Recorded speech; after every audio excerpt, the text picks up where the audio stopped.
နိုင်ငံတကနှစ်တစ်ကူနှစ်ဦးမင်္ဂလာအခါသမယ၌ဟောကြားအပ်သောနှစ်ဦးတရားဒေသနာတော်မြတ်ဗုဒ္ဓ၏တတိပိဆုံးမစကားကိုမတနာယူကြည့်ကြရအောင်အနမတေကောယံဘိက္ခဝေတန္တာရောမြတ်စွာဘုရားကဘဝတန်တရားကြီးဟာဘယ်ချိန်ကစခဲ့တယ်ဆိုတဲ့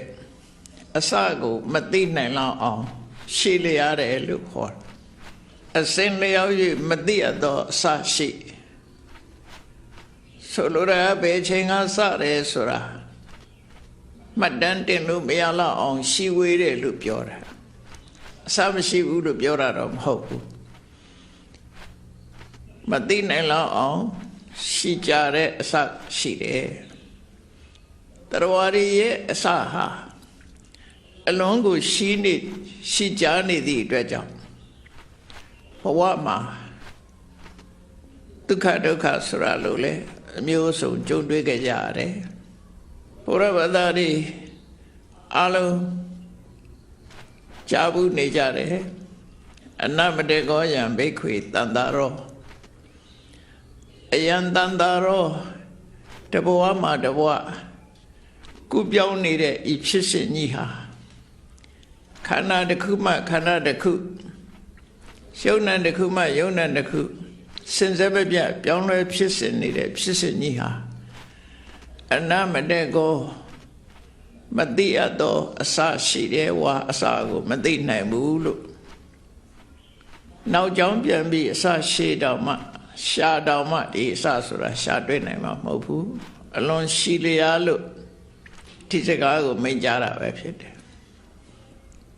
ထပ်ပြီးတော့မြတ်စွာဘုရားကပုပ္ပါကောတိနပညာယတိ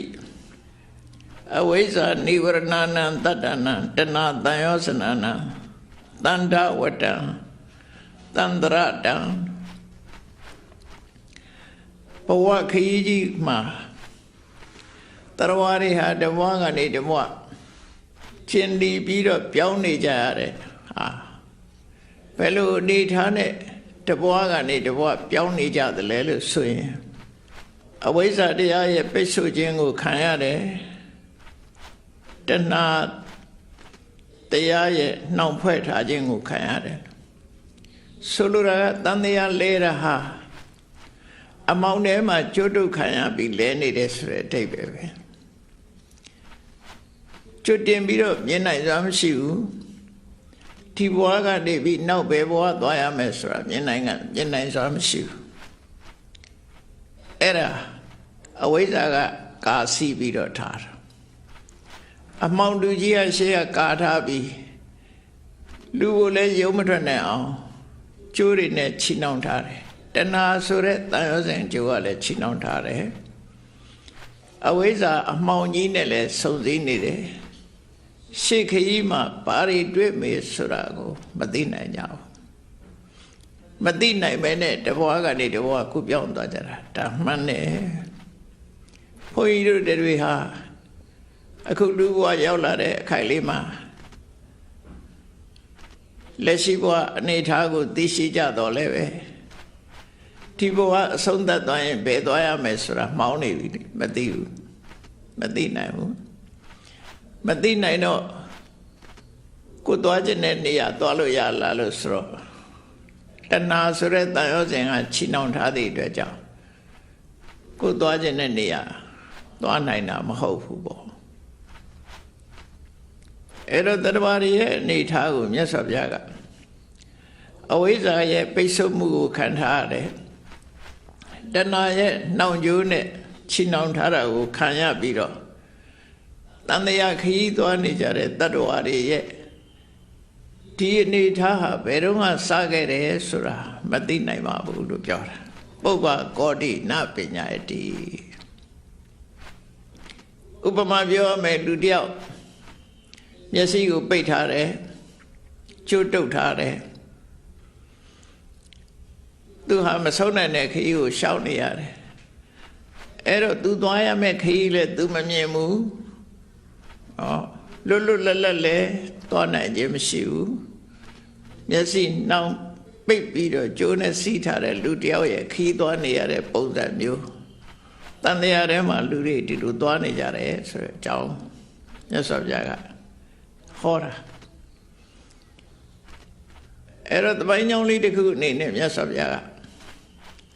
ရာဇဂုမြို့အနီးမှာရှိတဲ့ခေစကုတ်တောင်ပေါ်ရဟန်းသံဃာတွေနဲ့တရင်သုံးနေထိုင်ရင်းနဲ့ခေစကုတ်တောင်ပေါ်ကနေလှမ်းကြည့်လိုက်တဲ့အခါဝေပုံလဆိုတဲ့တောင်ကြီးကိုမြင်ရတယ်တောင်ငါလုံးကခိုရာဇဂုလို့ဆိုတဲ့အတိုင်းရာဇဂုပတ်ဝန်းကျင်မှာတောင်ငါလုံးရှိတယ်ခေစကုတ်တောင်ကနေကြည့်လိုက်တော့ဝေပုံလတောင်ကြီးကိုတွေ့တဲ့အခါမှာ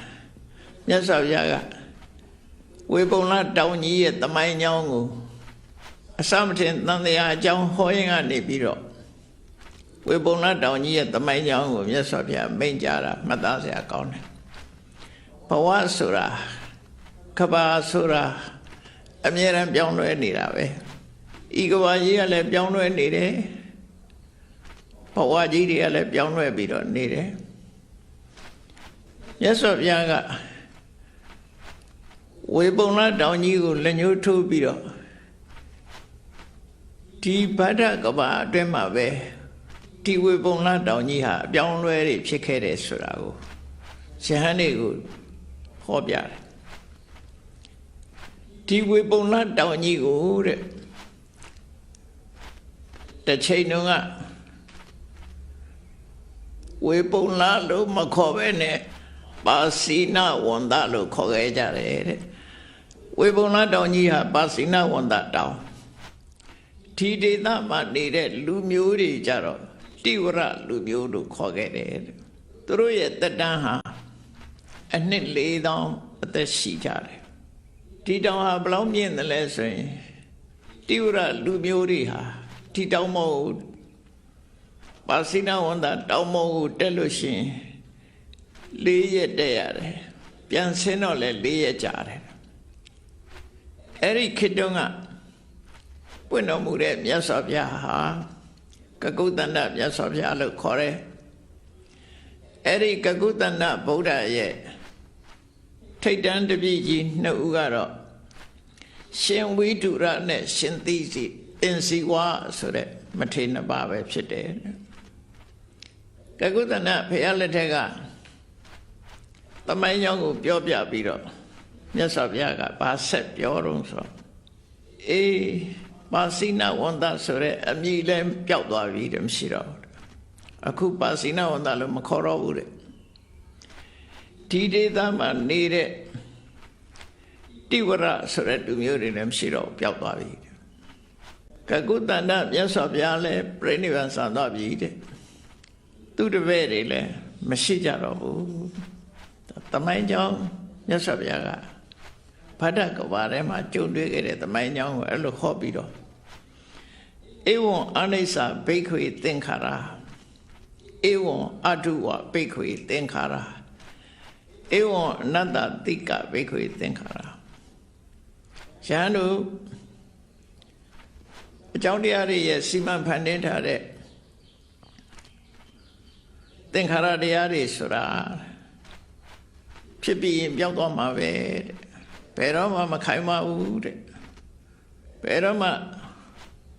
သက်သာရတဲ့အနေအထားမျိုးမရှိပါဘူးတဲ့ရှားဝင်စိရံဘိက္ခွေလမေဝသဗ္ဗသင်္ခါရေတုနိဗ္ဗိန္တိတောအလံဝိရစိတောအလံဝိမု ssi တောမြတ်စွာဘုရားကဒီသမိုင်းကြောင်းကြီးကိုရှင်းပြတာသူ့ရည်ရွယ်ချက်ကဘာတော့ဆိုလောကကြီးကထာဝရပြောင်းလဲနေတာဖြစ်တယ်မတည်ငြိမ်တဲ့လောကကြီးဖြစ်တယ်ဒါကြောင့်မို့သင်္ခါရတရားဟုသမျှ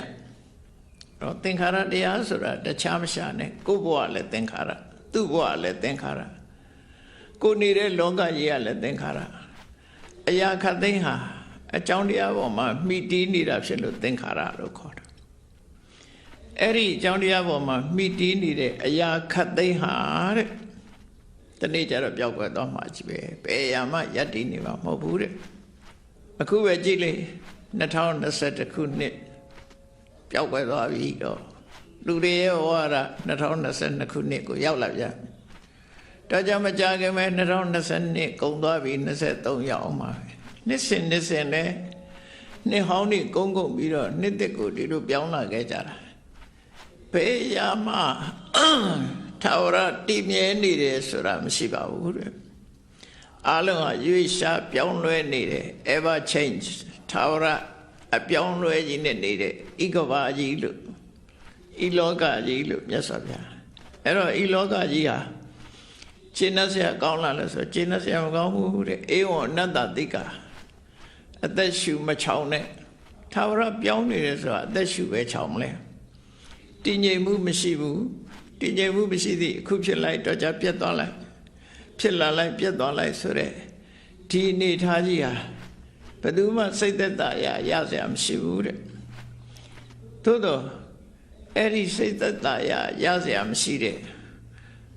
သင်္ခါရတရားတွေပေါ်မှာကျင့်နှံ့เสียလို့မရှိကြနဲ့ကျင့်နှံ့เสียလို့မမြင်ကြနဲ့အလမေဝသဗ္ဗသင်္ခါရေတုနိဗ္ဗိန္တိတောမင်းတို့သင်္ခါရတရားတွေပေါ်မှာစိတ်ပြတ်ဖို့ကောင်းနေပြီတဲ့သို့တော်လူတွေကနေ့စဉ်ရှာကြတယ်ဘာရှာတော့သင်္ခါရတရားပဲရှာတာလေပြောတော့အလုရှာတယ်ငွေရှာတယ်ရွှေရှာတယ်နဲ့သာပြောတာအလုဆိုတာလဲ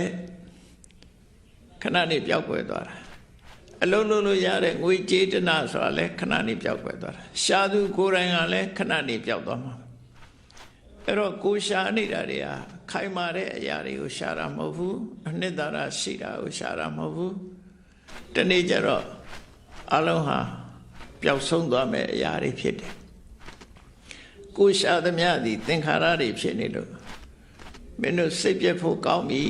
တို့တာတွေရှားနေရတာဟာစိတ်ပြတ်ဖို့ကောင်းနေပြီတဲ့အလံဝိရစိတုံစိတ်ထဲကတွေ့တာပြီးတော့နေဖို့မကောင်းတော့ဘူးတဲ့အတွေ့အတာတွေဖြတ်တောက်ဖို့ကောင်းပြီအလံဝိမုတ်စိတုံ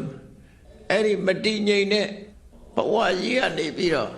လွတ်မြောက်အောင်လုပ်ဖို့ကောင်းပြီလို့အဲ့တော့သမိုင်းကြောင်းကိုထောက်ပြရင်မြတ်စွာဘုရားကအလုံးကိုရှီဝေးတဲ့သမိုင်းခရီးရှောက်လန်းနေကြတော့မင်းတို့တော်လောက်ပြီစိတ်ပြတ်ဖို့ကောင်းလာပြီရှစ်ဆက်မလျှောက်ချင်ကြနဲ့တော့ဒီသင်္ခါရတရားတွေနဲ့သင်္ခါရတရားတွေလုံးဝချုပ်ငြိမ်းသွားတဲ့နိဗ္ဗာန်ကိုရအောင်လုပ်ဖို့ကောင်းပြီလို့ဆိုလို့တယ်ပေါ့နော်ဒါကြီးကဘယ်တော့မှလူတွေကမငြင်းငွေကြတော့ငြင်းငွေဖို့ရမြတ်စွာဘုရားတိုက်တွန်းတာလို့ဆိုလို့တယ်ပေါ့နောက်တစ်ခါကကုသနာမြတ်စွာဘုရားလက်ထက်ကသမိုင်းကြောင်းကိုဟောပြီးတဲ့နောက်မှာဆက်ဟောတယ်ဒီဗဒ္ဒကဘာမှာပဲကကုသနာမြတ်စွာဘုရားပွင့်ပြီးတဲ့အခါမှာလူတွေရဲ့တဏှာတပြေးပြေးဆုပ်သွားပြီးတော့7နှစ်တန်းထိအောင်ကျဆင်းသွားတယ်7နှစ်တန်းထိအောင်ရောက်သွားတဲ့အခါမှာလူတွေရဲ့ဇယိုက်တွေဟာလုံးဝကြမ်းတမ်းပြီးတော့အသိဉာဏ်တွေလည်းအားနည်းပြီးလူတွေရဲ့အမုန်းတရားတွေကလည်းခါသီးတဲ့အမုန်းတရားတွေဖြစ်လာတော့တယောက်နဲ့တယောက်တတ်ကြဖြတ်ကြတဲ့အဆင့်ထိရောက်သွားကြတရိစ္ဆာန်တစ်ကောင်ကိုတွေ့ရင်ဝိုင်းပြီးတော့တတ်ကြတယ်လို့ပဲလူချင်းချင်းတွေ့ပြီဆိုရင်တတ်ကြတယ်ခါသီးသောအမုန်းတရားတွေရဲ့လွှမ်းမိုးမှုကြောင့်နိုင်သူကရှုံးသူကိုတပ်ဖြတ်နေတဲ့အနေအထားမျိုးရောက်သွားတယ်တဲ့7နှစ်တန်းရောက်ပြီဆိုလို့ရှိရင်လူတွေဟာတက်တန်းတို့သလိုကိုကျင့်တရားတွေဆိုတာတခုမှမရှိဘူးအဲ့ဒီခေတ်ရောက်သွားလို့ရှိရင်အမေကိုပြုစုလို့ကြွေးတာတို့အဖေကိုပြုစုလို့ကြွေးတာတို့အမေဖေလို့အသိမှတ်ပြုတာတွေမရှိတော့အဲ့တော့ဘယ်သူပဲဖြစ်ဖြစ်အမျက်ဒေါသဖြစ်လာလို့ရှိရင်တတ်ဖြတ်လူရကြတာတွေလှုပ်လာမယ်တဲ့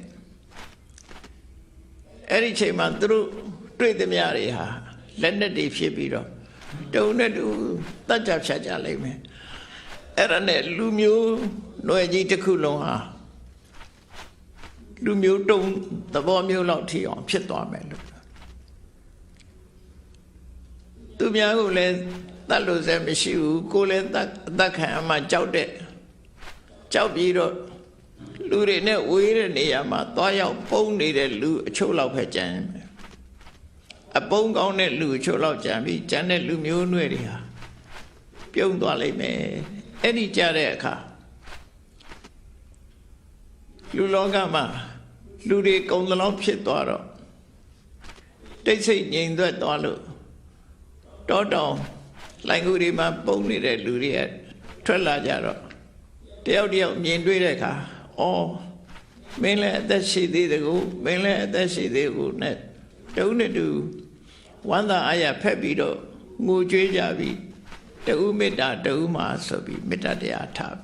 အဲ့ဒီကြတော့မှမေတ္တာစိတ်တွေဝင်လာကြတယ်ရှင်တဲ့ကဒေါသတွေပျောက်သွားပြီးတော့မေတ္တာတွေရောက်လာတာနဲ့တပြိုင်နက်သူတို့ရဲ့သာသမီတွေဟာ10နှစ်ကနေပြီးအသက်20ပြန်ပြီးတော့အသက်တန်းရှိလာကြတယ်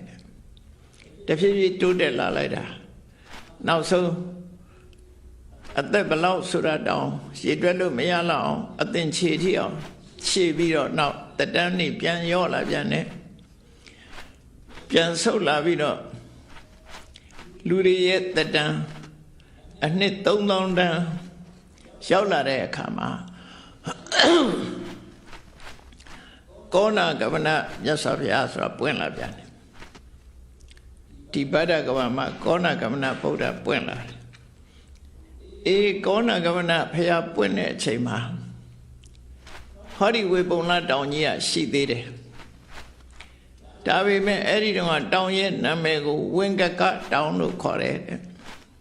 ဒီဒေသမှာရှိတဲ့လူမျိုးစုတွေကတော့ရောဟိတတလူမျိုးလို့ခေါ်တယ်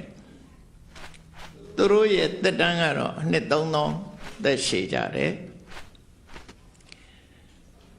အဲ့ဒီခေတ်ကလူတွေဟာဝင်္ကကတောင်ကိုတက်လို့ရှိရင်3ရက်တက်ရတယ်ပြန်ဆင်းရင်လည်း3ရက်ကြာတယ်ကောဏကမနမြတ်စွာဘုရားပွင့်လို့သူ့ရဲ့တပည့်တွေကထိတ်တန်းတပည့်2ပါးကတော့ရှင်ဘိယောသနဲ့ရှင်ဥဒ္ဒရတို့ဖြစ်တယ်အေးကောဏကမနဘုရားလက်ထက်မှာလည်းပဲဒီဝင်္ကကဆိုတဲ့တောင်ကြီးဟာအခုပျောက်သွားပြီရောဟိတတလူမျိုးတွေလည်းမရှိတော့ဘူးကောဏကမနဘုရားကိုယ်တိုင်လည်းပြိဋိဘံဆံသွားပြီယဟန်တို့သင်္ခါရတရားဆိုတာဘယ်တော့မှမမြဲဘူးဘယ်တော့မှမတည်ငြိမ်ဘူးဒီသင်္ခါရတရားတွေပေါ်မှာစိတ်ပြည့်ညီငွေ့ဖို့လွတ်အောင်ကြိုးစားဖို့တင့်တော်ပြီလှုပ်သိနေပြီလို့မြတ်စွာဘုရားယဟန်တွေကိုဆုံးမလာတပံကောဏကမနမြတ်စွာဘုရားပွင့်ပြီးတဲ့အခါခုနလိုပဲဆုတ်ကတက်ကကြုံသွားပြီးတဲ့နောက်မှာဖရာတဆုနဲ့တဆုကြားမှာမြေကြီးတည်ဥစနာလောက်မြင့်တက်လောက်အောင်အချိန်ကြာညောင်းတယ်လို့ဆိုလိုတယ်ပေါ့နော်အဲ့ဒီလိုအချိန်ခါကြာညောင်းပြီးတဲ့အခါမှာလူတွေရဲ့သက်တမ်းအနှစ်2000ရှိတဲ့အခါမှာကတ္တဗမြတ်စွာဘုရားဆိုတော့ပွင့်လာအဲ့ဒီကတ္တဗမြတ်စွာဘုရားလက်ထက်ရောက်တဲ့အခါကျတော့ဒီဝေပလောတောင်ကြီးကတော့သူပတ္တတောင်လို့ခေါ်တယ်အဲ့တော့ကဘာမြေကြီးကမပြတ်သေးဘူးကဘာမြေကြီးမပြတ်သေးတော့တောင်ကြီးတွေလည်းရှိသေးတယ်ပေါ့နော်အဲ့တော့ဒီဝေပုံလတောင်ကြီးကိုအဲ့ဒီခေတ်ကသူပတ္တတောင်လို့ခေါ်တယ်တဲ့ဒီဒေသမှာနေထိုင်တဲ့လူမျိုးတွေကတော့သုတ်ပိယလူမျိုးတဲ့သူတို့ရဲ့တက်တန်းကအနှစ်2000တောင်ပေါ်တက်လို့ရှိရင်2ရက်ကြာတက်ရတယ်ဒါတောင်ရဲ့အမြင့်ပမာဏကိုပြောတာနော်ကိန်းကနန်းနဲ့မပြောဘဲနဲ့2ရက်တက်ရမယ်အဲတောင်ပေါ်ရောက်ဖို့အတွက်2ရက်ကြာတယ်တောင်အမြင့်ပမာဏပြောတဲ့သဘောအဲ့ဒီလူတွေရဲ့တက်တန်း2000တန်းမှာကတ္တဗမြတ်စွာဘုရားပွင့်လာတယ်တဲ့မြတ်စွာဘုရားရဲ့ထိတ်တန်းတပြည့်2ပါးတော့ရှင်ဒိဋ္ဌာနဲ့ရှင်ပါရထွာစာအေးယဟန်တို့အဲ့ဒီသူပတ္တဆိုတဲ့အမည်လည်းပျောက်သွားပြီမရှိတော့ဘူးသုတ်ပိယဆိုလူမျိုးတွေလည်းတုံးသွားပြီမရှိတော့ဘူးတဲ့ကတ္တဗမြတ်စွာဘုရားကိုယ်တိုင်လည်းပြိဋိဘံဆံသွားပြီတဲ့သင်္ခါရတရားတွေဆိုတာ အခုလိုပဲပေါ်လာပြီးတဲ့နောက်ပျောက်သွားမယ်ဖြစ်လာပြီးတဲ့နောက်ပြတ်သွားမယ်ဘယ်တော့မှသင်္ခါရတရားတွေဆိုတာမတည်ငြိမ်ဘူးတဲ့ဒါကြောင့်မို့သင်္ခါရတရားမှန်သမျှအပေါ်မှာမင်းတို့စိတ်ပြည့်ညီငွေ့ပြီးလွတ်မြောက်အောင်ကြိုးစားဖို့အချိန်တန်ပြီအမှတ်တမဲ့မနေကြနဲ့လို့ဆိုပြီးမြတ်စွာဘုရားကတပိုင်းเจ้าကိုဆက်ပြောပြန်တယ်အခုငါတို့ခေတ်ရောက်လာပြီခေါဏလို့တက်တန်းနေရဆုတ်သွားပြီးတဲ့နောက်ပြန်တက်လာတယ်ပြန်တက်လာပြီးပြန်ဆုတ်လာတယ်မြေကြီးကတေယုဇနမြင့်တက်သွားတဲ့အခါမှာလူတွေရဲ့တက်တန်းအနှစ်100တန်းရောက်လာတယ်အဲ့ဒီ100တန်းရောက်လာတဲ့အခါကျတော့ဒီတောင်ကြီးကိုဝေပုံလာတောင်လို့ခေါ်ကြပြန်တယ်လူမျိုးတွေကတော့မဂရလူမျိုးလူတွေရဲ့တက်တန်းကတော့တိုးပါတယ်တဲ့မြတ်စွာဘုရားကအပကံအာယုပမနံလူတွေရဲ့တက်တန်းကအတော်ကိုတိုးတယ်လဟုကံနေမြင့်ညာပြောက်အခုပဲဒီလူတွေးလိုက်တဲ့တော့ကြသိသွားတယ်နေမြင့်ညာပြောက်တော့အောင်အလုံးကိုလင်းမြန်တယ်ယောစိရံဇေဝတိအသက်အရှိဆုံးလို့ဆိုရတဲ့လူတောင်မှပဲအသက်တရားပိုနေနေပေါ်တဲ့အဲ့ဒီခေတ်ကနော်ခုခေတ်ပေါ့မြတ်စွာဘုရားကပိုတောင်မှနည်းနည်းပဲပိုတာပါတဲ့သက်တရားကျော်ရှည်တဲ့ပုဂ္ဂိုလ်တွေက200ထိအောင်မရောက်ဘူးလို့စာပေမှာဒီလိုတော့ဆိုထားတယ်အဲ့တော့ဒီဝေပုံလတောင်ကြီးကိုတက်မဲ့ဆိုရင်အခုတက်အခုဆင်းအခုတက်သွားခဏနေပြန်ဆင်းလာလို့ရတယ်တောင်ကြီးကလည်းနှိမ့်ဆင်းသွားတဲ့အဓိပ္ပာယ်ပြောတာနော်ဘာကြောင့်တောင်ကနှိမ့်သွားတာတုံးဆိုမြေကြီးကမြင့်တက်သွားဘာကြောင့်မြေကြီးကမြင့်တက်တုံးဆိုစဉ်းစားကြည့်လေနေ့စဉ်နဲ့အမျှအမှုန်မွားတွေကြားတယ်တည်ရွက်တွေနောက်လူသေးတဲ့လူတွေမြုပ်ရတယ်နဲ့ဆိုတော့ဒီမြေကြီးကအထက်တက်လာတာဒါကြောင့်မို့လို့ရှေးအောင်သူဒေသနာဆိုမြေကြီးတဲ့တူးယူရတာလေဘယ်ခက်ကဆိုတာဒီလိုမြုပ်သွားတာအကုန်လုံးတပြည့်မြုပ်သွားတာအဲ့တော့မြုပ်သွားလို့ပမသမိုင်းเจ้าကိုကြည့်မဲ့တော့မှပဲအခုပဲကူးမျိုးပဲကြည့်ပဲကူးဟာဟုတ်ရင်တော့ပင်လည်းရေအောင်မှရှိတယ်ဟင်းသာငှက်တကောင်နားယုံလောက်ကုန်းကလေးပေါ်တယ်အဲ့ဒီကနေခုမြေပြင်ကြီးဖြစ်သွားရေတွေပျောက်သွားပြီးတော့ကုန်းပေါ်လာတယ်အဲ့ဒီသဘောပဲတဖြည်းဖြည်းရှေးပြင်းမြေပြင်တွေကမြင့်တက်လာတာမြင့်တက်လာတဲ့အခါကျတော့တောင်တွေကတော့မမြင့်မဲနဲ့တောင်တွေအခြေခံထားတဲ့မြေသားတွေကမြင့်တက်လာတဲ့အခါတောင်တွေကတဖြည်းဖြည်းနှိမ့်သွားတာအဲ့လိုဆိုလိုတာပါတောင်တွေကတဖြည်းဖြည်းနှိမ့်သွားတယ်ဒါကြောင့်မို့ကကုသန္တမြတ်စွာဘုရားလက်ထက်အခါကာလတုန်းကဒီ4ရက်တက်ရတဲ့တောင်ဟာကောရမဘုရားမြတ်စွာဘုရားလက်ထက်ရောက်တယ်အခုတက်အခုဆင်းဖြစ်သွားတယ်အဲ့တော့တောင်ရဲ့ပမာဏတွေကလည်းပြောင်းလဲမယ်ဆိုတာထင်ရှားတယ်ပေါ့နော်အလုံးဟာအမြင့်တွေကလည်းနှိမ့်လာတယ်နှိမ့်တာတွေကလည်းမြင့်လာတယ်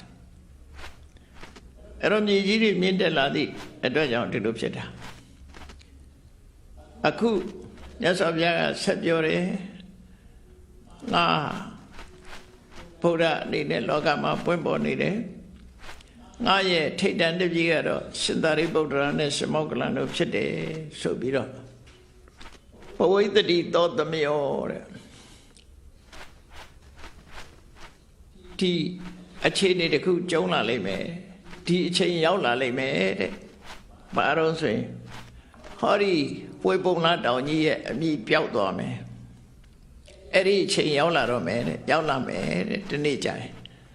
ဒီဝေပုံလားတောင်ကြီးရဲ့အမြင်ဟာလဲအမိနာမဟာလဲကွယ်ပြောက်သွားမယ်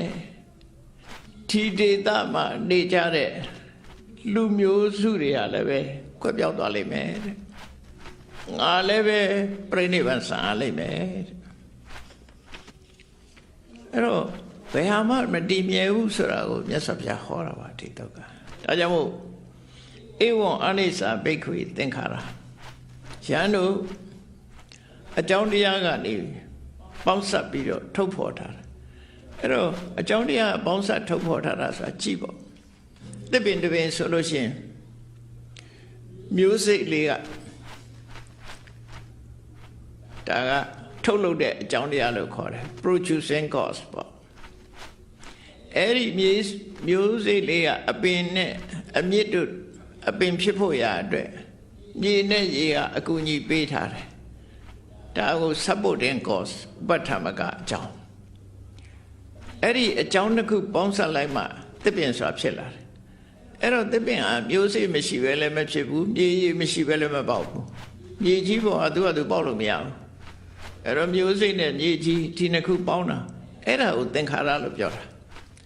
တန်ဆိုတာကအကြောင်းတရားတွေပေါင်းစပ်ပြီးတော့မှခါရထုတ်တာကဲဘုန်းကြီးတို့တွေလူဖြစ်လာတာပဲကြည့်ကံတရားတစ်ခုတည်းမဟုတ်ဘူးကံတရားကဟိုဘဝကိုဆုံးသက်လိုက်တဲ့အခါမှာဒီဘဝအမေနဲ့အဖေရဲ့ span နဲ့ over နဲ့ span ဆိုတာနှစ်ခုနော်မိဘနှစ်ပါးရဲ့ပေါင်းစပ်မှုမှာ over နဲ့ span အဲ့ဒီနှစ်ခုမှာတန်တိမျိုးစေ့ကြပြီးတော့လူဖြစ်ရတာအဲ့ဒီ over span မှာဘာပဲနဲ့မဖြစ်ဘူးဘယ်သူမှမဖြစ်ဘူးဖန်မြောင်လူသားဆိုတာလေ over နဲ့ span ပေါင်းရတာပဲအဲ့တော့ဒီရိုးရမွေးဖွားလာတာဒီပဲနဲ့ကြည့်မိဘတစ်ပါးရဲ့ပေါင်းစပ်ထားတဲ့ဟာရဲ့ကိုယ့်ရဲ့ကံရဲ့ပေါင်းစပ်လိုက်တာခုနကဘာနဲ့တူတော့ဆိုကိုယ့်ရဲ့ကံကမျိုးစိတ်စပန်နဲ့အိုပန်းကပြေး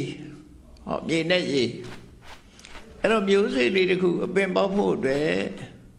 ပြေးနဲ့ရေရှိရတယ်လို့ပဲလူသားတယောက်ဖြစ်ဖို့ရအတွက်မိဘရဲ့ open နဲ့ span လိုအပ်တယ်ပေါ့အဲ့ဒါပေါင်းစပ်လိုက်တဲ့အခါမှာဘဝတစ်ခုဟာရှင်းသန်ပြီးတော့လူဖြစ်လာကြတာ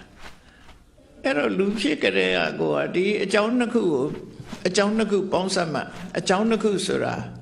producing cause စနကအကြောင်း supporting cause ဒီဥပဋ္ဌာမကအကြောင်းလို့ခေါ်တယ်အဲ့ဒီအကြောင်းတစ်ခုရဲ့ပေါင်းစပ်မှုကြောင့်မှလူသားဖြစ်လာတယ်အဲ့တော့လူဘဝရောက်လာတယ်ဆိုရင်လေအမေဖေကမွေးလိုက်လို့လူဘဝရောက်လာပြီဆိုတော့ကံတရားနေပို့လိုက်လို့လူဖြစ်လာပြီအဲ့ဒီမှာလည်းပဲဒီတိုင်းပဲရှင်သန်ရမှာလားလို့ဆိုမရှင်သန်ဘူးဘာတွေလုပ်နေရပြန်ဘာတွေဖြစ်လာကြပြန်လို့ဆိုအစာအာဟာရစားရတယ်ကိုယ်နဲ့တင့်တော်တဲ့ရာသီဥတုနဲ့နေရတယ်နော်ဘာတွေကစပ်ဖို့လုံးနေတော့ဆိုဥတုနဲ့အာဟာရအဲ့ဒါကိုချဲ့ပြီးတော့ကြည့်လိုက်မယ်ဆိုရင်အထောက်အကူပစ္စည်းလေးမျိုးဆိုတာစားစရာရှိရမယ်ဝတ်စရာရှိရမယ်နေစရာရှိရမယ်မကြမ်းမမာရင်ဆေးဝါးအဲ့ဒါကိုပစ္စယအထောက်အကူအကြောင်းတရားဘာအတွက်ထောက်ကူတာတော့ဆိုရင်အသက်ရှည်ဖို့အတွက်ထောက်ကူအမေဖေကမွေးပေးနိုင်တာဘဝရှင်သန်မှုအတွက်ကြတော့ဘာတွေနဲ့ရှင်သန်ရတော့ဆိုရင်စားစရာစားပြီးရှင်သန်ရမယ်ဝတ်စရာဝတ်ပြီးရှင်သန်ရမယ်အဲ့တော့စားစရာဝတ်စရာဆိုတာစားစရာမရှိရင်သိသွားမှာပဲလေဝတ်စရာမရှိရင်လည်းကျမကြီးရမှာမဟုတ်ဘူးနေစရာမရှိရင်လည်းကျမမှာမဟုတ်ဘူးအနေရရှိတယ်အဲ့တော့စားစရာတို့ဝတ်စရာတို့နေစရာတို့မကျမ်းမရင်ဆေးဝါးတတ်စာတို့ဆိုတာဒါအထောက်အကူပစ္စည်းတွေအဲ့ဒီပစ္စယဆိုတဲ့ပစ္စည်းလေးပါးကိုအမိပြုပြီးတော့လူတွေကဘဝမှာရှင်သန်နေကြတာအဲ့တော့လူတွေတင်လားဆိုဘယ်ဟုတ်မှာသစ်ပင်တွေရောသစ်ပင်တွေလည်းကြည့်လေမျိုးစေ့ကချပေးလိုက်လို့အပင်တော့ပေါက်လာတယ်ရှိမရှိဘူးဆို6တောင်းမှာပဲလေအမြဲတမ်းအစိုးတရှိနေမှာသူကမြေကြီးမရှိဘူးဆိုလည်းမရအဲ့တော့အစိုးတရဲ့ထောက်ပံ့မှုရှေးတရဲ့ထောက်ပံ့မှုနောက်တခါရာသီဥတုအပူအေးလေတို့ဘာလို့ထောက်ပံ့ရလဲအဲ့တော့လူမှလည်းထူထူပါပဲလူတွေရဲ့အသက်ဟာလည်းပဲအဲ့ဒါတွေနဲ့ဆက်ဆက်တယ်အောက်ဆီဂျင်ပြတ်ရင်သေတာပဲလေလူမှလည်းဒါအောက်ဆီဂျင်ကအထောက်ပံ့တစ်ခုဖြစ်နေသက်ရှူနေကြရတဲ့လူတွေအများတာရှူသိမ်းပြီးတော့ပါးစပ်ကလည်းအစာစားရတယ်နှာခေါင်းကလည်းသက်ရှူရတယ်အဲ့ဒါတွေကိုပြောတာသင်္ခါရဆိုတာ သင်္ခါရဆိုလူတွေတခြားသွားမရှာနဲ့ကိုယ့်ကိုယ်ကြည့်လိုက်အော်အကြောင်းတရားတွေကအမြဲတမ်းအကြောင်းတရားတွေညီညွတ်နေမှရှင်သန်နိုင်တာပါလားဆိုစဉ်းစားကြည့်ရမယ်လျှက်စစ်ပြီးပဲကြည့်အလင်းရောင်တွေပဲကြည့်အခုရှိနေတဲ့အလင်းရောင်တွေအလုံးကိုမင်းတို့ညီငွေဖို့တင့်တော်နေပြီဘာကြောင့်ညီငွေဖို့တင့်တော်တော့ဆိုမင်းတို့ဒီလိုအခြေအနေမျိုးကြီးကိုဘယ်တော့မှရခဲ့တယ်ဘယ်အချိန်ကစခဲ့တယ်ဆိုတာတော့မသိနိုင်တော့အောင်ရှည်လျားနေခဲ့ပြီအဲ့ဒါကိုမမုန်းနိုင်ကြသေးဘူးလားဘဝခရီးကိုခုချိန်ထိပြောနေကြတော့လားလို့ဆိုလိုတယ်ဘဝမှာဒုက္ခတွေမျိုးစုံကြုံခဲ့ပြီအဲ့ဒုက္ခတွေကိုမေ့ပြစ်လိုက်တာလူတိုင်းဟာငရဲရောက်ဖူးမဲ့ဒါပေမဲ့အဲ့ဒီငရဲဒုက္ခကိုမေ့ထားလိုက်ကြတယ်မေ့သွားကြပြီတော့လူတွေဟာမေ့ပြောက်သွားသည့်အတွက်ကြောင့်ဒီခရီးကိုဆက်လျှောက်နိုင်တာမမေ့ပြောက်ဘူးဆိုရင်ဘယ်သူမှမဆက်လျှောက်နိုင်အဲ့ဒါကြောင့်မို့မြတ်စွာဘုရားအမှန်သိဖို့အတွက်ဖုံးကွယ်တွေကိုဖယ်ရှားပြရအဲ့ဒါကိုပဲအဝိဇ္ဇာကိုဖယ်ရှားတယ်လို့ခေါ်တာနော်အမှန်သိအောင်လုပ်တာအမှန်သိအောင်ကြိုးစားရမယ်မှန်သိအောင်ကြိုးစားမှဒီအခြေအနေဆိုကြီးကလွတ်မြောက်သွားနိုင်မှာဖြစ်တယ်လို့မြတ်စွာဘုရားဒီဝေပုံလသုတ်တံမှာဒီလိုဟောခဲ့ဒါလည်းပဲဒီကနေ့ခေတ်မှာဆိုလို့ရှိရင်နှစ်စဉ်နှစ်ဟောင်းကုန်လို့နှစ်သက်ကူးသွားတဲ့အချိန်တိုင်းဒီသဘာဝတရားတွေကိုသေချာဆင်ခြင်စဉ်းစားပြီးတော့ကိုယ်လည်းပြန်ပြီးသုံးသပ်ကြည့်တဲ့နေပေါ့လူတိုင်းဒါသုံးသပ်ကြည့်တာဟာစိတ်ပြည့်ဖို့အားငယ်ဖို့မဟုတ်ဘူးအမှန်တရားကိုသိဖို့အမှန်မသိလို့ရှင်လောကလူတွေကအမှန်မသိလို့ရှင်ဘာလို့ရမယ်ဆိုတာမဆုံးဖြတ်နိုင်ဘူးအမှားသိနေတယ်အမှန်မသိဘူးဆိုတော့အမှားသိနေတယ်အမှားသိနေတဲ့အခါမှာမိလျော်နေဖြစ်နေတယ်အမှန်သိပြီဆိုရင်ကြိုတင်ပြင်ဆင်မှုတွေနဲ့တွားရမယ်သူကအဲ့တော့မြတ်စွာဘုရားကဟုတ်ပြီဒီလိုမမြဲတဲ့သင်္ခါရတရားကြီးမှာ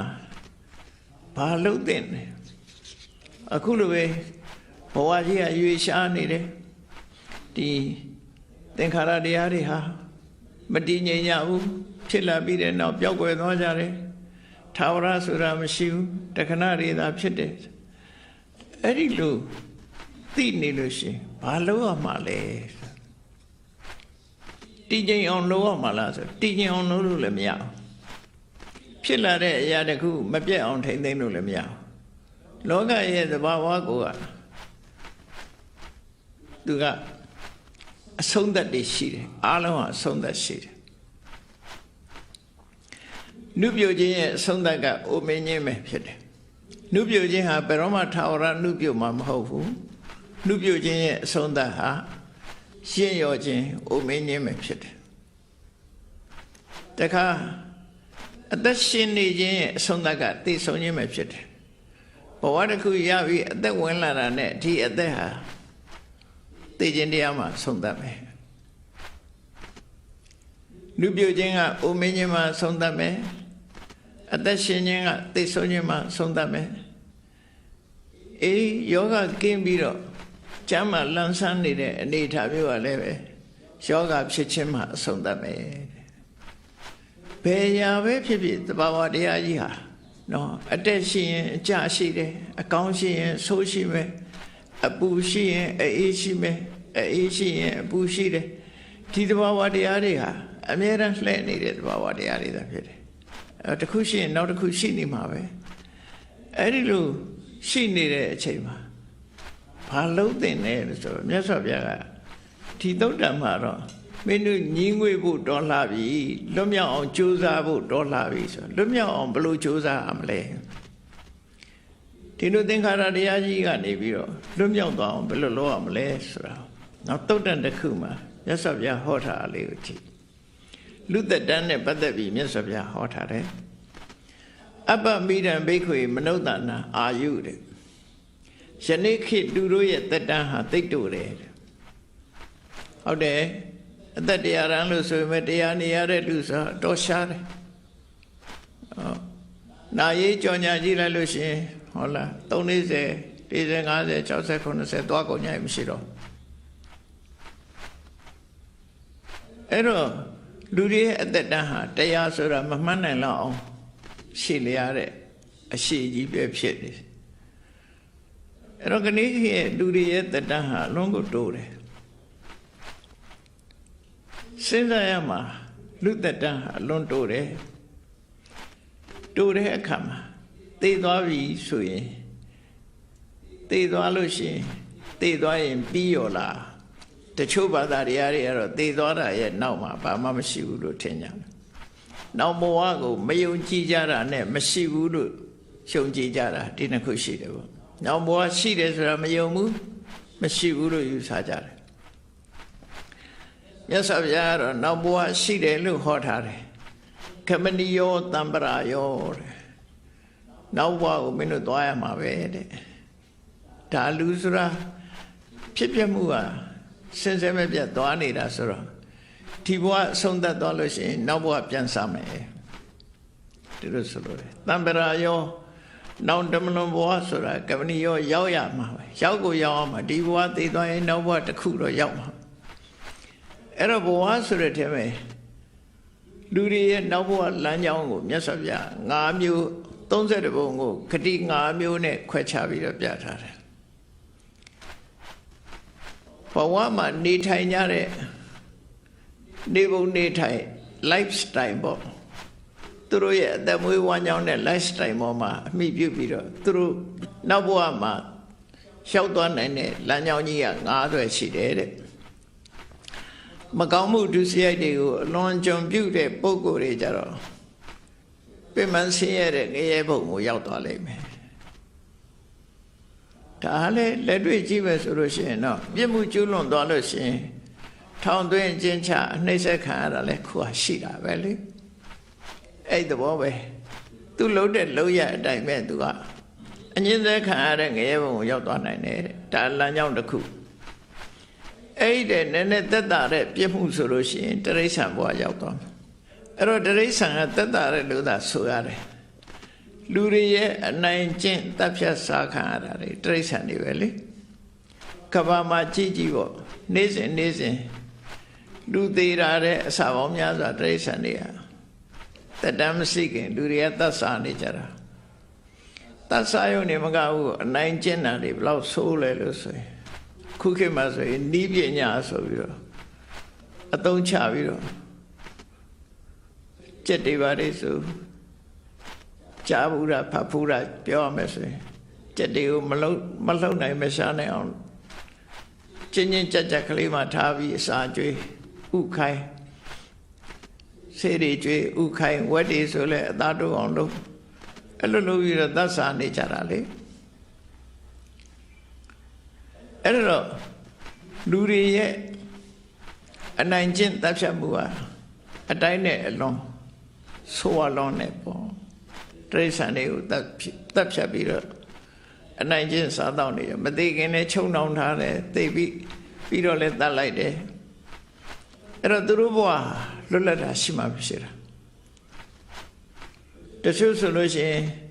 တရဘဝတောင်မရောက်သေးဘူးဥမာမဲ့9 ဥလေးတွေဆိုရင်9 ဘဝတောင်မရောက်ဘူးလေဥဘဝနဲ့ပဲဆုံးသွားတယ်ကြက်ဥတွေဆိုလဲကြက်တွေဟာအကောင်တော့မဖြစ်လဲအောင်အကောင်မဖြစ်ရင်အလင်းရောင်ပဲတွေးရမယ်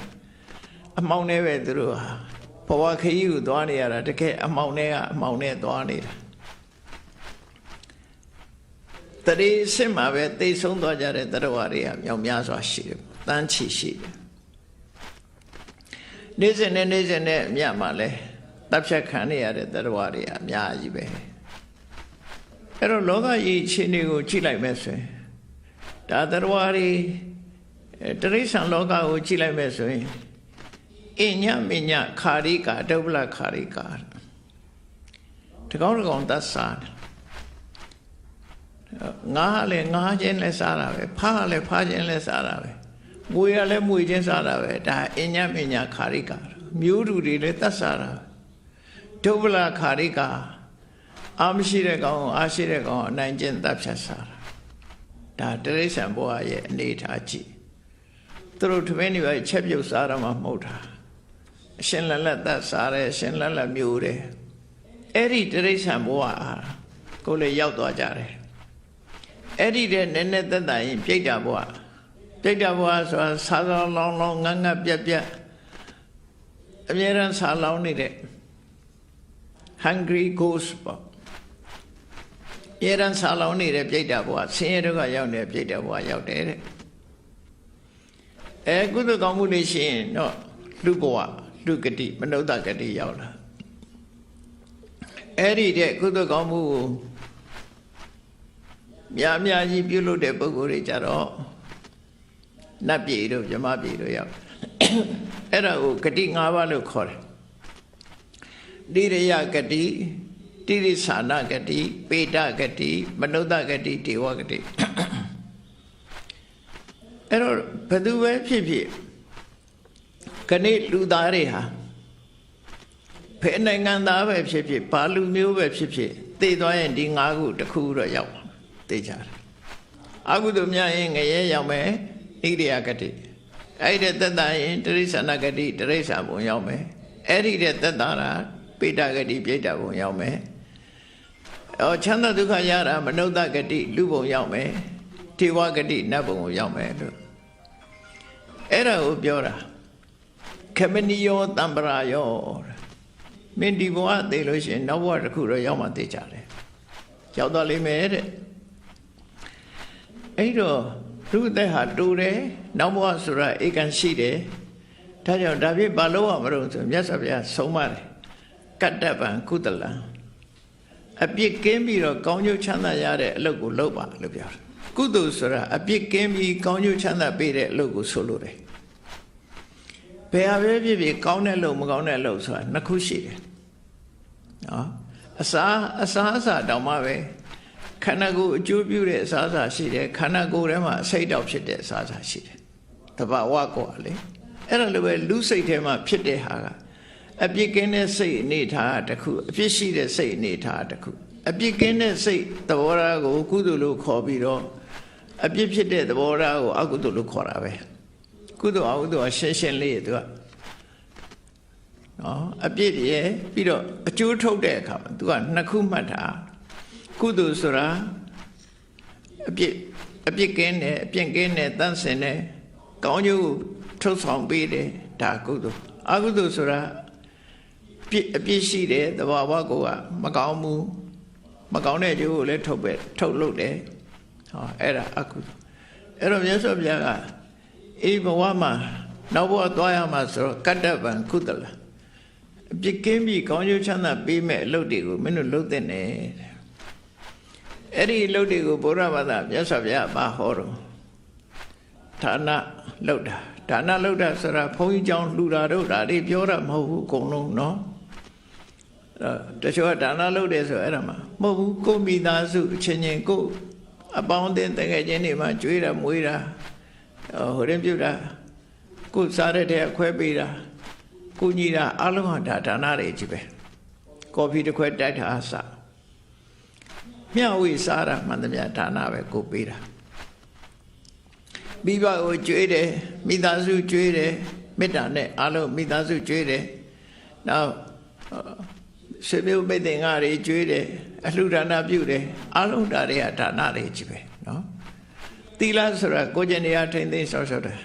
သူများသက်မသက်ဘူးသူများဥစ္စာမခိုးဘူးသူတော်ဘာသားများကိုမပြစ်မှားဘူးလူသိက္ခာကိုထိမ့်သိမ်းတယ်မုဒ္ဒဝါဒလူတစ်ဖက်သားဒုက္ခရောက်တော့အောင်လိမ်ပြီးပြောဆိုတာမလုပ်ဘူးမုဒ္ဒဝါဒဆိုတာသူများဒုက္ခရောက်တော့အောင်ပြောတဲ့မုဒ္ဒဝါဒကိုဆိုလိုတယ်ဒီနေ့မြတ်စွာဘုရားကိုယ်တိုင်ရှင်းပြတဲ့မုဒ္ဒဝါဒတရားရုံမှာဖြစ်စေဆွေမျိုးတွေရဲ့အလဲမှာဖြစ်စေလူပရိသတ်အတွင်းမှာပဲဖြစ်စေသူ့ကိုတသက်အရာထားပြီးတော့ခေါ်မေးတယ်ဒါမင်းသိတာပြောစမ်းမြင်တာပြောစမ်းဆိုရင်မမြင်မဲနဲ့လည်းမြင်တယ်ပြောတယ်မသိဘဲနဲ့လည်းသိတယ်ပြောတယ်ဒီလိုလိမ်ပြီးပြောသည့်အတွက်ကြောင့်တစ်ဖက်သားဒုက္ခရောက်သွားတယ်အဲ့ဒီမုဒ္ဒဝါဒမျိုးကိုဆိုလို့တယ်ပေါ့အဲ့ဒါမျိုးရှောင်အောင်ကိုရှိရတဲ့နဲ့မပေးခြင်းလို့မရှိဘူးလို့ပြောတယ်အဲ့ဒီမုဒ္ဒဝါဒမျိုးပြောတာမဟုတ်ဘူးတဲ့နော်သူတစ်ပါးကိုအကျိုးပြတ်သွားအောင်လုပ်တဲ့မုဒ္ဒဝါဒမျိုးမဟုတ်ကြောက်လို့လိမ်နေ ဒါအဲ့ဒီဟာမျိုးပြောတာမဟုတ်ဘူးတစ်ဖက်သားကိုဒုက္ခရောက်တော့လိန်ပြီးတော့ပြောတယ်မုဒ္ဒဝါဒအဲ့ဒါမျိုးရှောင်ရမယ်မူရစေဝတေးတေးတောက်သုံးမှုကိုရှောင်ရမယ်ဒါကဘာလို့ရှောင်ခိုင်းတာတော့ဆိုရင်လူရဲ့တန်ဖိုးကဘာတော့ဆိုအသိဉာဏ်လူဟာတိရစ္ဆာန်နေတဲ့သားတာဘာတော့ဆိုရင်အုံနောက်လို့ပြောခြင်းပြောပေါ့တင်စားပြောတာအုံနောက်ဆိုတာအသိဉာဏ်ကိုဆိုလို့တယ်အဲ့ဒီအသိဉာဏ်ကိုဝေဝါပျက်စီးသွားစေတတ်တာမူရစေဝပဲလေအဲ့တော့ကိုတန်ဖိုးရှိတဲ့အရာတစ်ခုဆုံးရှုံးသွားတာကိုလူတွေကမသိလိုက်ကြဘူးပိုက်ဆံနေဆုံးရှုံးသွားမှရွှေတွေငွေတွေဆုံးရှုံးသွားမှဆုံးရှုံးနေထင်နေတာမှန်ကိုမှရွှေနဲ့ငွေနဲ့ဝယ်လို့မရတဲ့အုံနောက်ဆုံးသွားတာပို့ဆိုတယ်အသိဉာဏ်နဲ့အသိစိတ်တွေဆုံးသွားတယ်အဲ့ဒါကိုဘသူကဆုံးရှုံးစေတော့ဆိုဒီအရက်ကဆုံးရှုံးစေတယ်တေးတဲ့ရက်ကဆုံးရှုံးစေတယ်အဲ့ဒီအချိန်မှာကြည့်လိုက်လူဟာမူရစ်နေတဲ့အချိန်ကိုကြည့်လိုက် hallucination ဖြစ်တယ်အမှန်တရားတွေကိုမသိတော့ဘူးမပြောသင့်တာတွေပြောလာတယ်အဲ့လိုအသိစိတ်ပျောက်သွားတာအမှတ်တင်ညာတွေပျောက်သွားတဲ့ဘဝမျိုးဟာအခြေအနေမျိုးဟာတော်တော်ဆိုးရတဲ့အခြေအနေပဲပေါ့အဲ့ဒါကြောင့်မို့လို့ဝိရစေဝဆိုတာရှောင်တဲ့နဲ့တေးသေးတောက်သုံးတာကိုရှောင်တဲ့နဲ့အဲ့တော့အဓိကကတော့သီလဆိုတာ၅ပါးသီလပဲ၅ပါးသီလကတပါးလုံရင်ပြီးတယ်လို့မရှိဘူး၅ပါးလုံးလုံမှဘာကြောင့်လို့ဆိုရင်လူဘဝဆိုတာ၅ပါးလုံးပြည့်စုံမှလူဖြစ်လာလို့ရှိရင်လူတိုင်းဟာအသက်ရှိခြင်းတယ်နော်နောက်တစ်ခါပစ္စည်းဥစ္စာပေါ်ခြင်းတယ်ခုံသိက္ခာရှိခြင်းတယ်အဆွဆွဲကဲရမခံခြင်းဘူးအကျူမြင့်ခြင်းတယ်ဆိုအဲ့ဒါတွေက၅ပါးသီလလုံးမရမှာအသက်ရှိဖို့အတွက်ပါဏာတိပါဒလုံးရမယ်ငွေကြေးတနာပြည့်စုံမှုအတွက်အရိဏဒါနလုံးရမယ်ခုံသိက္ခာရှိဖို့အတွက်ကာမေတုမိစ္ဆာဆရာလုံးရမယ်အစွတ်ဆွဲမခံရဖို့အတွက်မုဒ္ဒဝါဒလုံးရမယ်အိမ်ကျူမြင့်မှုအတွက်သူရမေတွေလုံးရမယ်ကဲလူပီပီသားသားနဲ့လူဘဝမှာတန်ဖိုးရှိဖို့ဆိုတာငါးပါးသီလလွဲလို့ဘာမှဖြစ်ငါးပါးသီလမပြည့်စုံရင်မပြည့်စုံနိုင်ဘူးသူတို့ဆိုလို့တယ်ကျန်တာတွေတော့လုံးမရဲ့ပါဏာတိပါဒမလုံးမှုဆိုရင်ငယ်ငယ်သိမှာပဲလေအဲ့လိုပစ္စည်းဥစ္စာတွေဘလောက်ချမ်းသာတထေးသားဖြစ်ပြီးမွေးသေးသွားဘာလို့မလဲအဲ့ဒါကြောင့်မို့လို့သီလဆိုတာအပြစ်ကင်းပြီးတော့ကောင်းတဲ့အလုပ်ဖြစ်တယ်ဒါကြောင့်မို့အဲ့ဒါကိုလုပ်ရမယ်မြတ်စွာဘုရားကငါးပါးသီလနဲ့ပတ်သက်ပြီးဒီမှာစရိတ္တပံဗြဟ္မစရိယံမြတ်သောအကျင့်ကိုကျင့်မှလူတွေအတွက်မြတ်သောအကျင့်ဆိုတာအနည်းဆုံးငါးပါးသီလအကျင့်ကိုပြောတာနော်စရိတ္တပံဗြဟ္မစရိယံဗြဟ္မစရိယံဆိုတာအမျိုးမျိုးရှိတဲ့ထဲမှာဟိုဓမ္မပါဠဇတ်ဆိုလို့ရှိရင်အိမ်တော်ကြီးမဖောက်ပြန်တာလဲဗြဟ္မစရိယလို့ခေါ်တယ်မေရုံမှုကရှောင်ကျင်တာကိုလည်းဗြဟ္မစရိယလို့ခေါ်တယ်ဒါနကောင်းမှုကိုလည်းဗြဟ္မစရိယလို့ခေါ်တာရှိတယ်ပေါ့နော်အဲ့ဒါကြောင့်စရိတ္တပံဗြဟ္မစရိယံဆိုလိုတာကမြင့်မြတ်တဲ့အပြုအမူနဲ့နေထိုင်ပါလို့ဆိုလိုတယ်လူသိက္ခာရှိရှိမြင့်မြတ်တဲ့အနေအထားမျိုးနဲ့နေပါတဲ့ဆိုပြီးတော့မြတ်စွာဘုရားပါဠိပေးတော့နတ္ထိဇာတတအမရဏံဒါလုံးဝကိုမှတ်သားထားရမယ်စကားမွေးလာပြီးတော့မသေးတဲ့လူဆိုတာမရှိဘူးလောကဒါအရေးကြီးတယ်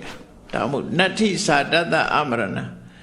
မွေးလာပြီးတော့မသေးတဲ့လူဆိုတာလောကမှာမရှိဘူးတဲ့ဘယ်သူမှမရှိဘူးဘယ်လူမျိုးမှလည်းမရှိဘူးဘယ်နိုင်ငံမှလည်းမရှိဘူးမွေးလာပြီးရင်သိမှာပဲဒါသိကြပေါ့အဲ့တော့မွေးလာပြီးမအိုရာမအိုဘူးဆိုတာဟိုရုပ်ပြက်ဆင်းရဲကြီးဖြစ်မသွားတာရှိကောင်းရှိနိုင်သေးတယ်မွေးလာပြီးတဲ့နောက်ယောဂမဖြစ်ဘဲနဲ့တစ်သလုံးကျမ်းမာတာရှိကောင်းရှိနိုင်တယ်နော်မွေးလာပြီးမသေးတာဆိုတာမရှိကုန်ရှိဘူးနောက်ဆုံးကတော့သိဆုံးခြင်းမှအဆုံးသတ်မယ်ဆိုအဲ့တော့မသေးခင်ဘာတွေလုပ်လဲဆိုမြတ်စွာဘုရားလုပ်ငန်းနှစ်ခုပေးထားတယ်ကတ္တပံကုသလစရိတ္တပံဗြဟ္မစရိယံကောင်းတာတွေလုပ်ကောင်းတဲ့အကျင့်ကိုကျင့်ဒီစကလုံးနှလုံးကအဗ္ဗဓမ္မတာသွားတယ်ကောင်းတာတွေလုပ်ပြီးတော့ကောင်းတဲ့အကျင့်ကိုကျင့်ပါကောင်းတဲ့အမှုရာတွေနဲ့နေထိုင်ပါလို့ဆိုလိုတယ်အဲ့တော့လောကမှာဒီလိုမြတ်စွာဘုရားရဲ့အဆုံးအမတရားတွေကိုလိုက်နာမယ်ဆိုလို့ရှိရင်တော့တမိုးရှိတဲ့အနေအထားတစ်ခုကိုရရှိမှာဖြစ်တယ်ပေါ့ မြတ်စွာဘုရားပေးထားတဲ့ကုသိုလ်ကောင်းမှုဆိုတာအစဉ်စဉ်ရှိတယ်အစဉ်စဉ်ရှိတယ်မိဘလှုပ်ကြွေးတာလဲဓမ္မတန်ဖိုးရှိတဲ့ကုသိုလ်ကောင်းမှုတစ်ခုဖြစ်တယ်ပိစိတ်သင်္ကအပေါင်းအသင်းကိုကူညီဆောင်ရွက်တာလည်းပဲအမှန်တန်ကောင်းတဲ့အခြင်းပဲသူစရိုက်တရားတွေကျင့်သုံးနေထိုင်တာလည်းအမှန်တန်ကောင်းတဲ့အခြင်းပဲဒီအခြင်းတွေဟာဘဝရဲ့ဒုက္ခတွေကိုအတော်အသင့်တားဆီးနိုင်တယ်သို့တော့ဘဝကထွက်ဖို့အတွက်ကတော့မလုံလောက်သေးဘူးတဲ့အဲ့ဒီအကျင့်နေနဲ့မလုံလောက်သေးဘူးတဲ့ဘဝကထွက်မြောက်ဖို့ကြတော့ဘာလို့အောင်မလဲဆိုရင်စိတ်ဓာတ်တည်ငြိမ်အောင်ကြိုးစားပြီးတော့အသိပညာကိုတိုးမြင့်ရမယ်စိတ်ဓာတ်တည်ငြိမ်အောင်ထားတာကတမာတိကျင့်စဉ်သမထအကျင့်ကိုကျင့်တာအသိပညာကိုတိုးမြင့်တာကြတော့ဝိပဿနာအဲ့ဒါနှစ်ခုမလုပ်ဖဲနဲ့ဘဝကမထွက်နိုင်ဘူးလူတိုင်းအဲ့တော့စိတ်ဓာတ်တည်ငြိမ်အောင်လုပ်တဲ့ထဲမှာတန်ဖိုးရှိတဲ့ထဲမှာကုသိုလ်တရားတွေကိုမြတ်စွာဘုရားကဝေလာမသုတ်တံမှာအကောင်းဆုံးကုသိုလ်တွေကိုရွေးချယ်ပြီးတော့ဟောထားတာလေးကိုမှတ်သားသင့်တယ်ပေါ့ကုသိုလ်တွေထဲမှာတဲ့ပိုက်ဆံငွေကြေးတနာအသုံးချပြီးတော့လှူတဲ့အလှူတွေထဲမှာကြောင်းဆောက်အဆောက်အဦဆောက်ပြီးတော့လှူတာအကောင်းဆုံးနဲ့ဒါပြင်အဲ့ဒီတဲ့ကောင်းတဲ့ကုသိုလ်ကဘာလို့ဆိုရင်အဆောက်အဦတွေလှူတဲ့ကုသိုလ်တွေကောင်းတာကတော့မြတ်စွာဘုရား